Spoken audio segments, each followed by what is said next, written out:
cette nouvelle vidéo. Je suis Loche Kitoko pour ceux qui ne me connaissent pas. Alors, aujourd'hui, je vais vous parler des 10 astuces qui se cachent derrière la critique. Benjamin Franklin disait, je ne vais critiquer personne. Je vais dire tous les biens que je sais de chacun. Aujourd'hui, il est plus probable de critiquer, de condamner, que d'essayer de se mettre à la place d'autrui. À Chicago, il y avait un monsieur qui s'appelait Tougan, c'est-à-dire un homme à deux revolvers. Alors, Tougan était un assassin dangereux, un gangster qui ne buvait ni ne fumait. Mais le problème avec lui était qu'il tuait à l'occasion de rien. Il peut te rencontrer comme ça sur la route sans toutefois que tu puisses lui cracher dessus, sans toutefois que tu puisses lui dire quelque chose du mal, et puis il te tue une balle à la tête et puis tu meurs. Au moment où les gens arrivaient pour intervenir, mais pourquoi tu peux tuer cette personne? En réalité, il t'a rien fait du mal, vous ne vous connaissez pas. Pourquoi tu t'es permis de le tuer? Tougan prenait note de tous ces jeunes-là qui le critiquaient. Et dans les jours à venir, il les poursuivait pour les tuer aussi. Les agents de l'ordre s'étaient mis à la recherche de Tougan et il était arrêté. Après avoir lui arrêté, on lui avait condamné dans une chaise électrique.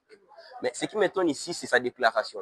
À la place qu'il puisse déclarer, voici ma punition à cause d'avoir tué, Tougan déclara, voici ma punition pour avoir voulu me défendre. Cette histoire de Tougan m'avait fait comprendre que la critique est vaine, parce qu'elle met l'individu sur la défensive et le pousse à se justifier. 99 fois sur 100, l'être humain se juge toujours d'innocent, quelle que soit l'énormité de sa faute. Plusieurs personnes, même si tu parviens à leur convaincre qu'ils ont tort, leur amour propre les empêcheront toujours de l'admettre. La deuxième des choses que cette histoire m'avait fait comprendre est celle-ci. La critique est dangereuse parce qu'elle blesse l'amour propre et elle provoque la rancune. Si vous voulez avoir des mains de rancune qui brilleront pendant des lustres, qui persisteront peut-être jusqu'à la mort, adressez à ceux qui vous entourent quelques critiques et vous verrez le résultat. Même si ces critiques sont parfaitement justifiées à vos yeux. Et d'ailleurs, lorsque vous parlez à un être humain, vous devez savoir que vous ne parlez pas à un être logique, mais plutôt vous parlez à un être d'émotion.